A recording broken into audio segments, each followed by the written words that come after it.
players are my favorite players to draft in each round of a redraft fantasy league. We're talking about that in today's video. As always, like and subscribe to the channel. We are inching closer to 500. Help us get there definitely before the season starts. I think we're 25 subscribers away.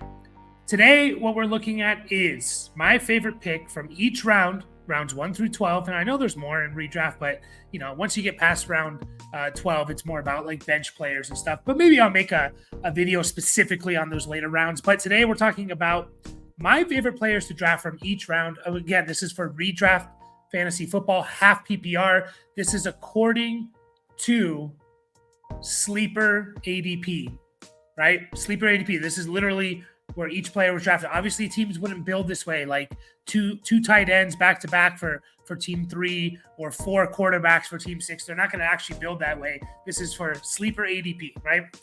Where these players are going. I'm going to go through each round, rounds 1 through 12, and tell you my favorite pick from each round and why. Again, redraft fantasy football. I made one of these for Dynasty startups. Check that out. It's a really good video. And we're doing the same thing here. Round 1, my favorite pick. Now, everyone in round 1 is good, right? Round 1, you're always going to have good picks. Yeah. But my favorite is actually Breece Hall. Like, if I get the chance to choose my draft position and I am one of the first people to choose, or, even if I'm not, but I end up with the 108, 109, 107, 108, 109, that range. Really the 108. There's an elite 8 players as I move my cord here. There's an elite 8 players that I want to walk away from every draft with. And that's the first 8 that you see on this list. McCaffrey to Breece Hall. I like A.J. Brown. I like Puka Nacua, Garrett Wilson, Gibbs. But I'm just saying these are kind of, to me, the elite 8. And I'm totally fine with getting the last of that elite 8. So if I can get the 108 and get Breece Hall, and, even if it's Bijan Robinson or something, but let's just say it's Breece Hall, I'm super happy with that because I feel like Breece Hall could be the best player in fantasy football, the highest scoring non-quarterback in fantasy football this year. I would not be surprised. Now, of course, McCaffrey is the favorite to do that, and guys like CeeDee Lamb and Tyreek Hill, but I wouldn't be shocked if it's Breece Hall. So the fact that I get a player that I think can finish as the number 1 non-QB fantasy finisher and pick almost at the end of the round to get a better pick in the second round, I'm super happy to do that. Super, super happy to do that. So Breece Hall is my favorite. Again, tough to pick a favorite from round 1. They're all really, really good. In round 2, there's going to be a lot of quarterbacks on this list, by the way, just because wide receivers are elevating, quarterbacks or running backs are being pushed down. Kyren Williams is my favorite pick here at the 204 currently. And I've seen him go a lot later too. 207, 208, 209. I've seen him go to mid to late second round rather than early second round. I still love Kyren Williams. The dude was awesome last year. It's like we refuse to believe it because he's a 5th round pick. But this wasn't a case of just like, oh, it was a player who was good because he got volume, but he wasn't really that efficient or wasn't really that good, kind of like a Najee Harris or whatever. And we're gonna see a lot of regression. Now, the reason why he's this low is because of Blake Corum. If Blake Corum wasn't there, he'd be going back end of the first round, in my opinion, maybe over Jonathan Taylor, right at this 1-2 turn. And the fact that I still think he is super valuable and should be picked accordingly, more as a fringe first rounder at the 1-2 turn, because I just don't think Blake Corum's going to take enough away from him being really, really, really good. Again, Kyren Williams was amazing last year. He averaged almost 20 points a game in half PPR. Almost 20 points. Christian McCaffrey broke fantasy football, right? Christian McCaffrey, 22.4. Kyren Williams, 19.9. The next closest, Raheem Mostert, 17. We're talking about a 3-point per game difference there. Kyren Williams is awesome. He's on a team that wants to run the ball. The Rams. Think of Rams and Todd Gurley, especially as Stafford gets older. They're going to want to run the ball. The run game is going to be the main focal point of their offense. And yes, is it a little nerve-wracking that they drafted Blake Corum? Yeah, but I did research. I made a video about it. And I did this last year with Kenneth Walker and Zach Charbonnet. When teams, there's been a lot of cases over the last 10, 15 years of teams drafting a running back in the first, second, or third round when they already have an established guy there. And there's almost no cases whatsoever of that rookie running back taking significant work from the established guy. Almost none. I think the only case really there is Javonte Williams when they had Melvin Gordon there. But Melvin Gordon was a little bit older. What was that, 2020, I believe, 2021 maybe. Melvin Gordon was a little bit older and, kind of on the backside of his career. And still, it was a 50-50 split. It's not like Javonte just took over the job. So I think Kyron's going to still play 65% of the snaps on a really, really good offense. And it's probably better that he's not playing 90%.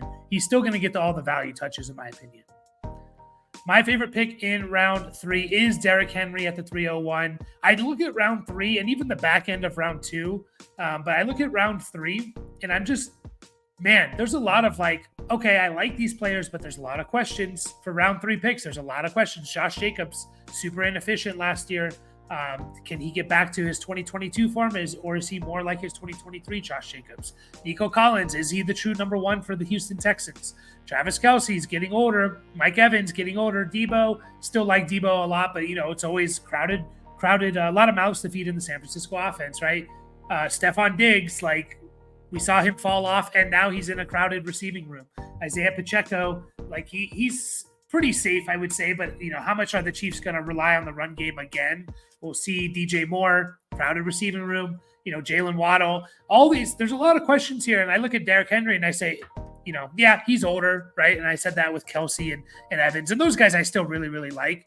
But Derrick Henry, if he stays healthy, to me, is going to have 1,500 to 1,700 total yards, and there's no one better in the NFL that you can put money on to have 15 total touchdowns, in my opinion.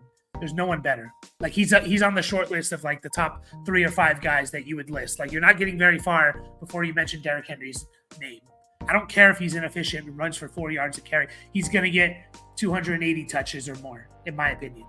He is. They're going to feed him the ball. He's going to be on a good offense, so he's going to have a bunch of touchdown opportunity. Look at what Gus Edwards did with this team.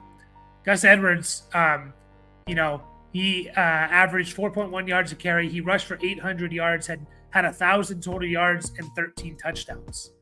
You telling me Derrick Henry can't get 500 more yards than Gus Edwards? Yeah, he can. So I love Derrick Henry this year. I love him starting off potentially starting off with CeeDee Lamb and Derrick Henry. I love that. I absolutely love it. Round 4, my favorite pick in round 4 is all the way at the end. It's Mark Andrews at the 412, and it's pretty simple here, guys. To me, there's a tier of 4 guys, right? It's Laporta, Kelce, McBride, and Andrews. These guys are the 4 favorites to finish as the tight end 1, in my opinion.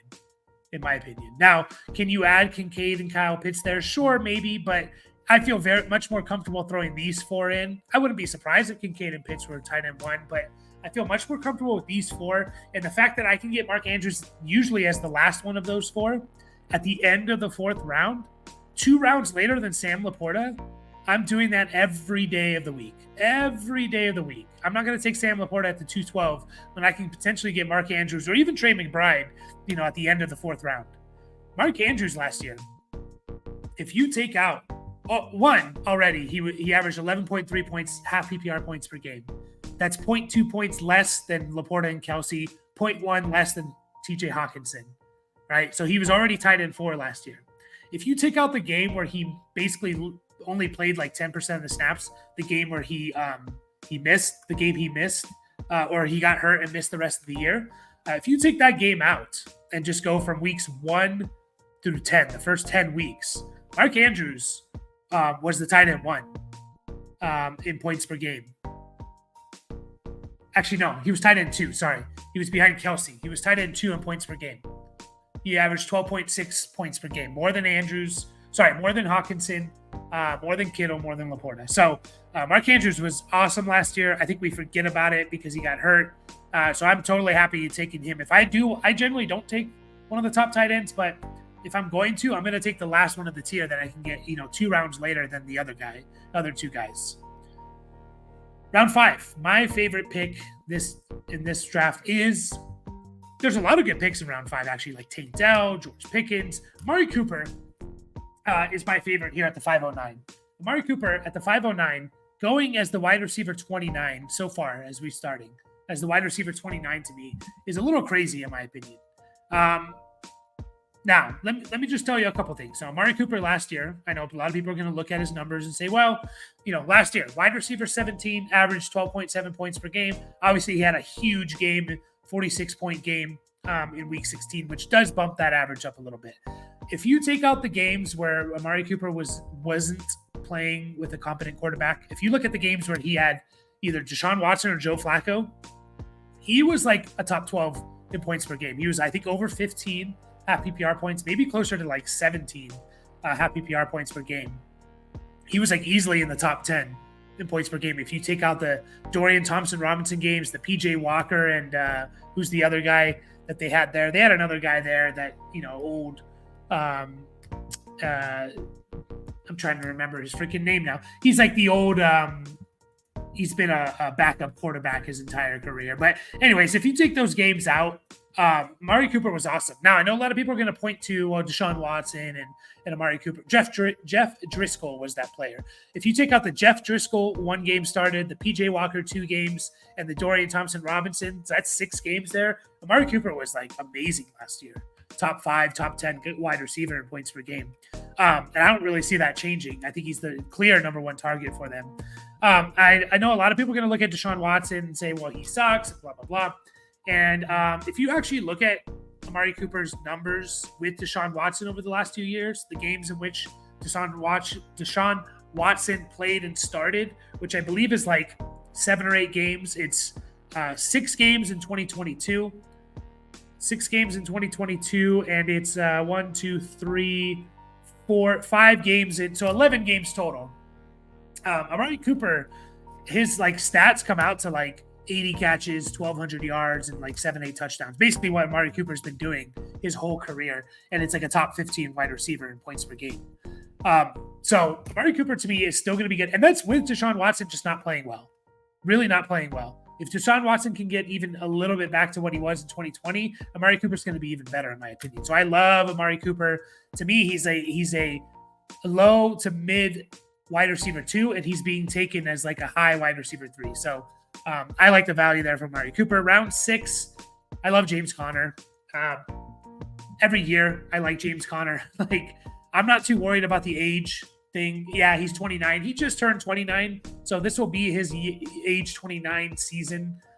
James Conner with the Arizona Cardinals the last 3 years has been awesome. Has been absolutely awesome. You look at 2021, James Conner. James Conner 2021 was the RB6 in points per game, right? 2022, James Conner was the RB10 in points per game. 2023, James Conner was the RB9 in points per game. Like, he's literally been a top 10 running back each year at Arizona. I know people are a little bit worried about Trey Benson. I don't think Trey Benson takes anything away from James Conner except for the occasional breather. I think this team loves James Conner.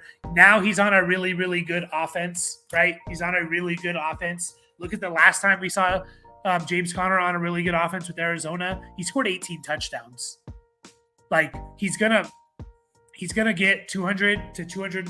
To me, he's gonna get 220 carries. He's going to average 4.5 yards a carry. He's also going to catch 30 to 40 back passes for about 300 yards. And he has the possibility to get double-digit touchdowns because I think Arizona's offense is much improved with Marvin Harrison Jr. there, with Kyler Murray, obviously healthy, Trey McBride. So I love James Conner. Is he going to miss 3 or 4 games? Probably. He probably is, but you kind of bake that into his ADP a little bit. So to me, him going as the RB19, and if he's healthy, he's going to be top 15 easily, top 15 running back in points per game. I love that value there.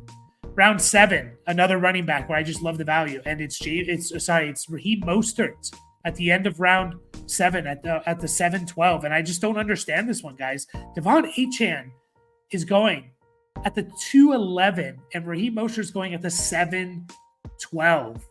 That doesn't make sense. I like Achane. I love the potential. This team is not going to give one running back the full workload. They are not going to do it. They're always going to use 2 running backs. Look at what they did last year when Raheem Mostert, who missed the last 2 games last year. Raheem Mostert, right? Missed the last 2 games. First of all, look at Raheem Mostert's game log, right? His game log, he has 1, 2, three games over 70%. He was like the RB2 or 3. He was the top 5 running back in fantasy football last year. He rushed for 1,000 yards, and he had 21 total touchdowns, right? They still never gave him more than 70%. Raheem Mostert missed the last 2 games of the year, weeks 17 and 18. Devon Achane played those games, right? You would think, oh, they must have gave him 90% of the snaps. Achane in week 17, 48%. Week 18, 63%. Even with Mostert out, they were still working in other running backs. They're not going to just hand over the keys to Achane. They know how good he is and what he adds to their team, and the running game is too important for them for him to get hurt. They need both of these guys. Raheem Mostert, is he going to be what he was last year as RB3, 17 points per game? Probably not. Can he still easily be a top 15 or 20, top 15 running back, top 20 running back even? Absolutely. He's going as the RB26 guys. He's not even being valued as an RB2. I know he's old, but he doesn't have a lot of tread on his tires. He does not have a lot of tread on his tires. You can just look at his career stats. Like, I think last year was the first season he had over 200 carries in a season. He has less than 800 touches in his career. He's been playing since 2015. Like, he has a lot of tread on the tires, in my opinion. Let me move my screen up here as I get into the deeper rounds here. Round 8, another running back, Zach Moss. I like Zach Moss here. It's a little bit scary buying into Zach Moss just because hasn't been that good in his career, except for last year when he took over for Jonathan Taylor in the beginning of the year. But Zach Moss at the 8-11, and I just kind of look at who's going around him in terms of running backs. Like, there's no other running back here that you're getting that's the potential RB1 for a really good offensive team. Austin Eckler's not going to be the RB1. Jalen Warren's not going to be the RB1. Devin Singletary will be the RB1 probably, but on a bad team. Trey Benson's the RB2. Brian Robinson is probably going to be like kind of 50-50 with Eckler, in my opinion, right? Like, all these guys going after, like Zach Moss, and even guys before Zach Moss, Javonte Williams, we're not even sure if he's the RB1. Nick Chubb has a major injury. Jonathan Brooks is coming off an ACL, right? Like, even those guys going before him, like, you're getting good value for Zach Moss. You're potentially getting the RB1 for a really good team. Now, I know people are a little bit nervous about just like, well, it's Zach Moss. Can he really sustain it for the entire year? And man, just look at what, like, Joe Mixon was never a super productive running back, like efficient wise. He was productive, but he was never super efficient. Only averaged more than 4.1 yards per carry once in his career, and his career average is 4.1 yards per attempt, right? It was just volume, man. It was just absolute volume. Like, even though Joe Mixon didn't play on third downs ever, really, he still caught over the last 3 years an average of like 45 to 50 passes in a season, right? They just use the hell out of him. He's going to play 75% of the snaps. I know people like Chase Brown. I don't think Chase Brown can pass block. So I think already Zach Moss has that advantage. I don't think he can pass block. And I just think he's more of a change of pace guy. I think they're going to play Zach Moss 70% of the snaps, and just through pure volume on a good team, he's going to be an RB2. He's absolutely going to be an RB2. And he's kind of the last guy that you can really look at and see, RB1 potentially on a good team. Round 9, I kind of cheated. I have 2 guys here in round 9. 2 wide receivers in Jackson Smith and Jigba and Christian Watson, both going back-to-back, 904, 905. And again, when I get to these rounds, a lot of times what I'm looking at is who can give me league-winning potential without an injury. League-winning potential without an injury, in my opinion. It's not Eckler. It's not Jalen Warren. I mean, even with injuries, I don't think they're necessarily league winners. Maybe Jalen Warren. It's not Keon Coleman. Obviously, it's not Brock Purdy. It's not Singletary. Maybe you can argue for Benson, but he needs an injury for sure. It's not Goddard, Tua. It's not Brian Robinson. It's not Hawkinson. And then I see Jackson Smith and Jigba and Christian Watson. And these guys could be on really good offenses. I really like Seattle's offense this year. I'm buying into them. And I think JSN's should be the clear number 2 target. I think Lockett's getting older. He'll still be there, Lockett, but I think JSN is going to be the number 2 guy behind Metcalf. And a lot of people don't know this, but JSN wasn't that far off of Metcalf in terms of target total.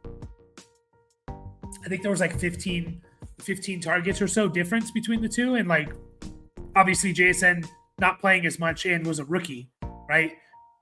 And was a rookie last year. So maybe it was a little bit more than that 15, but just checking now. Yeah, it was more like about 30, a little bit less than 30, about 28, 27. But still, I think he could even lead the team in targets, but I think he's pretty safe to be the number 2 guy. I think this offense is going to be faster paced, throwing the ball more, and JSN is going to have a really, really good season because I just still think there's a reason why he was the number 1 wide receiver taken. I think he's a really good talent. Christian Watson, kind of the same thing. Like, he could be the number 1 wide receiver for the Packers, right? And you just see the difference between where's Jaden Reed going? Jaden Reed's going all the way at the 6'10". Christian Watson at the 9'5", like 3 rounds difference there. And Christian Watson could be the number 1 guy. He's the most explosive player on this team. If there's going to be anyone on this team, on this Packers wide receiver core, I know they have a lot of mouths to feed. If there's going to be anyone that like sets themselves apart and is like the league winner, to me, it's going to be Christian Watson because he can do things that the other guys can't.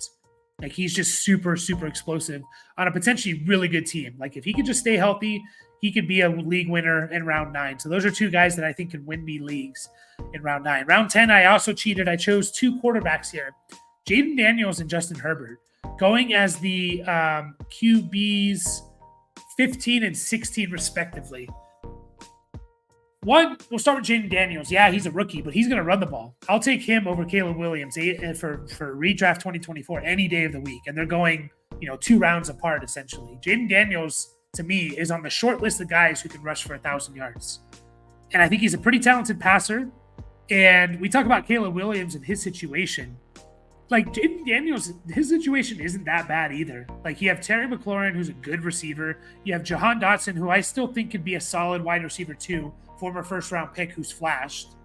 And then you have Luke McCaffrey, a rookie that they seem to like. You have Zach Ertz as your tight end, and Ben Sinnott, I always forget, is their tight end too, another rookie that a lot of people like. And then you have like Austin Eckler as a pass-catching running back. Like, Jaden Daniels, he has a good receiving core around him as well, like top to bottom.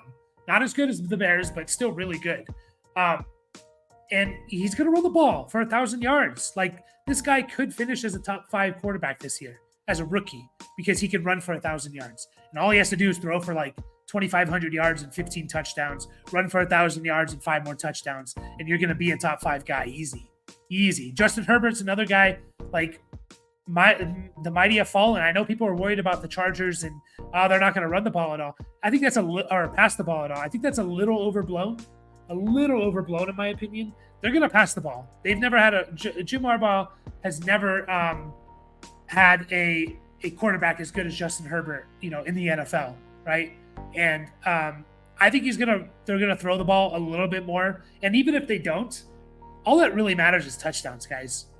All that really matters is touchdowns. Just think about it. In 4-point per passing touchdown, right? In 4-point per passing touchdown, 1 touchdown is equivalent to 100 yards passing. In 6-point, it's equivalent to 150 yards passing, right? I want touchdowns. Give me 2 touchdowns a game with 200 yards, and I'm happy. Plus, I think he's going to run a little bit more. I think he could have, let me just see Justin Herbert's attempts per game over the last couple of years. Rushing. Attempts per game, he's averaged, in his career, 3.6. I think he averages about 5.5 rushes per game this year. About 5.5 rushes per game. So I'm going to give him about 90 to 100 rushes. He's averaged 4.1 yards per attempt, right? 4.1 yards per attempt. Let's just say over 95 carries. That's getting close to 400 yards rushing, which I think he is capable of. Add in maybe 3-4 touchdowns on the ground. I think he can throw for a lot of touchdowns. I think this offense is going to be good. Is he going to throw for 5,000 yards? No. Is he going to throw the ball 700 times? No. Can he throw for 4,000 yards? And can he have 35 total touchdowns? Easily. Absolutely. Like, yeah, they're going to run the ball a lot. When they get to the red zone, they're going to call plays that score touchdowns, whether that's passing or running. So I think just if I can wait 10 rounds and get either Jaden Daniels and Justin Herbert as my QB1, I'm happy because I get stacked in the first 9 rounds. I have depth and I have a lot of stud players. 2 more rounds for you. Round 11, I have Curtis Samuel at the 11:01. I think Curtis Samuel, if I had to put money on anyone leading the Buffalo Bills in targets, it's Curtis Samuel. And even if he doesn't, Curtis Samuel can run the ball. He can run the ball. He's going to line up in the backfield. They're going to use him all over the field. Josh Allen likes his slot player. I think Curtis Samuel fits in, in the slot a decent amount. Maybe not the majority, but a decent amount. He has touchdown, possibility because he's on a good team. They're going to use him in the red zone. You just look at, Curtis Samuel. Over the last, he's had multiple seasons. 38 carries in Washington in 2022, 41 in 2020 for Carolina. And guess who was his offensive coordinator? Guess who was his offensive coordinator in Carolina when he had 41 rush attempts? Oh, it was Joe Brady. Guys, he had 41 rush. I don't think we realize it. And that was over 15 games, by the way.